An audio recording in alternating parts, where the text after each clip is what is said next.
আমি তোমাদের সাথে খুব সহজে ঘরোয়া উপকরণ দিয়ে চিকেন বিরিয়ানি বানাতে পারবে রেসিপি নিয়ে চলে এসেছি। পুরো ভিডিওটা স্কিপ না করে দেখতে থাকো, আশা করি তোমাদের ভালো লাগবে। প্রথমেই দেখো আমি এখানে একটু দই নিয়ে নিয়েছিলাম, তার মধ্যে ঘরোয়া যে উপকরণ লঙ্কা গুঁড়ো, হলুদ গুঁড়ো, জিরে গুঁড়ো, ধনে গুঁড়ো সব কিছু দিয়ে ভালো করে একটা ম্যারিনেট করছি। ওর মধ্যে একটু তেলও দিয়ে দিয়েছিলাম, তারপর দিয়ে দিয়েছিলাম এই চিকেনের পিসগুলো দিয়ে ভালো করে ম্যারিনেট করতে হবে। ম্যারিনেট করে তোমরা ফ্রিজে 1 ঘন্টা যদি সময় থাকে রেখে দেবে। আমি 1 ঘন্টা রেখে দিয়েছিলাম, আমার কাছে সময় ছিল।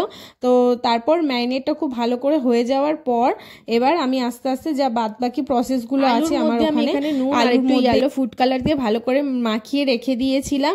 এরপর আমি চালটাও ভিজিয়ে রেখে দিয়েছিলাম 1/2 ঘন্টার জন্য। এখানে পেঁয়াজ বেরেস্তার জন্য আমি পেঁয়াজও কুচি কুচি করে রেখে দিয়েছি, আর পেঁয়াজটা ভাজতেও দিয়ে দিয়েছি। পেঁয়াজ ভাজতে কিন্তু অনেকটা সময় লাগে, তাই জন্য আমি তাড়াতাড়ি করে পেঁয়াজটা ভাজতেও দিয়ে দিয়েছি। আর এখানে দেখো পেঁয়াজটা একদম গোল্ডেন ব্রাউন হবে, তারপর আমি তুলবো। তো এখানে অনেকক্ষণ দাঁড়িয়ে দাঁড়িয়ে আমরা দুজনে মিলেই করছিলাম যেহেতু রান্নাটা, তো আমি এখানে দাঁড়িয়ে দাঁড়িয়ে পেঁয়াজ ভাজছিলাম। আর এই দেখো পেঁয়াজ গোল্ডেন ব্রাউনও হয়ে গেছে। এবার কি আলুটা ভাজতে হবে। আলুটা ভালো করে লাল লাল করে ভেজে নেওয়ার পর এইখানে আমার ভাতও অলরেডি ডান, নামিয়ে নিয়েছি ভাতটাকে। এবার আর চিকেনটা একদম লাস্টে বসিয়েছিলাম। চিকেনে আর কি দেখাবো, চিকেন যেরকম প্রথমেই কড়াইতে তেল দিয়ে তেজপাতা, গোটা গরম মশলা ফোড়ন দিয়ে আদা রসুন পেস্ট যা যা ছিল যেরকম ঘরোয়া পদ্ধতিতে করো ওরকমই, তার উপর থেকে আমি শুধু একটুখানি পেঁয়াজ বেরেস্তাটা দিয়ে দিয়েছিলাম, তাই জন্য কালারটা এরকমই লাগছিল। আর তারপরে সব কিছু হয়ে যাওয়ার পর এবার আস্তে আস্তে করে বিরিয়ানিটার লেয়ার করতে হবে। প্রথমে একটা বড় হাঁড়ির মধ্যে আমি দেখো ঘি মাখিয়ে নিয়েছিলাম বেশি করে, তারপর আস্তে আস্তে করে একটা একটা করে আলু সব কিছু দিয়ে এবার ওপর থেকে চিকেনগুলো দিয়ে দিয়েছে। আমরা কিন্তু একেবারেই চিকেন আলু দিয়ে তারপর ভাতটা করবো, তোমরা যদি চাও লেয়ার ওয়াইজও করতে পারো।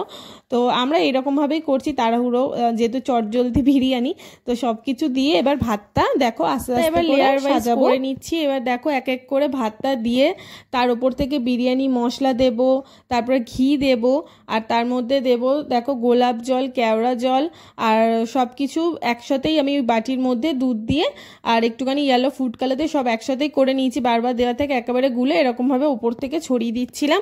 দেওয়ার পর লাস্টে আবার ঘি দিচ্ছি, আর একদম ফাইনালি সব ভাত দেওয়ার পর পুরো ভালো করে সব কিছু মানে লেয়ার করে দেখো সব লেয়ারেই কিন্তু মশলা আর সব লেয়ারেই কিন্তু আমরা ঘি সব কিছুই দিচ্ছি। তো এরকমভাবে লেয়ার করার পর লাস্ট লেয়ারের মধ্যে সব কিছু একেবারে দিয়ে তারপর বিরিয়ানি ঢাকাটা বন্ধ করে এখন 1/2 ঘন্টা কি 15 মিনিট 20 মিনিটের মতন বিরিয়ানিটা দম হতে দেব। তো এখানে ফাইনালিও দেখো পেঁয়াজ বেরেস্তাটাও দিয়ে দিয়েছে, দেওয়ার পর বিরিয়ানি মশলাটাও ছড়ানো হয়ে গেছে। এবার কি আর বন্ধ করে দমে দেওয়ার পালা। চলো দমে দিয়ে দিই। আর দম থেকে খুলে এসে বিরিয়ানিটার গন্ধ এত ভালো বেরাচ্ছিল, মানে সারা ঘরময় বিরিয়ানি হয়ে গেছে, গন্ধ হয়ে গেছিল।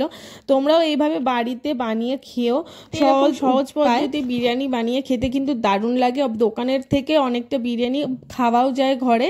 আর এখানে বলতে বলতে আমার বিরিয়ানি দেখো হয়েও গেছে, এবারও খুলে দিয়েছে। আর কালারটা এসেছে দেখেছো, দারুণ এসেছে কালারটা। আর বিরিয়ানিটার থেকে চিকেনের যে সেটা আরও বেশি ভালো লাগছিল খেতে। তো এবার বিরিয়ানি পুরো মিক্স করার পালা, সব কিছু দিয়ে এখানে আস্তে আস্তে করে মিক্স করে নিচ্ছে। মিক্স করে এবার আমাকে সার্ভ করছে। আমি প্রথমে খেয়ে বলবো কেমন হয়েছে।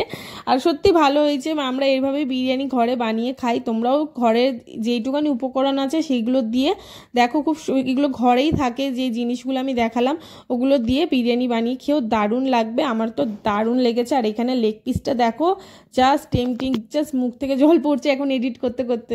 তো এই হচ্ছে আমার আজকের বিরিয়ানি রেসিপি। কেমন লাগলো তোমরা জানিও অবশ্যই লাইক কমেন্ট করে। আর এখানে আমি বিরিয়ানিটা খেয়ে ওকে রিভিউ দিচ্ছিলাম, তো দারুণ হয়েছিল। আর বিরিয়ানির চিকেনটা এত ভালো হয়েছিল, আমার মুখে এখনও লেগে আছে। তো এই হচ্ছে আমার একটা ছোট্ট মিনি ব্লগ। যদি ভালো লেগে থাকে অবশ্যই লাইক কমেন্ট শেয়ার করো।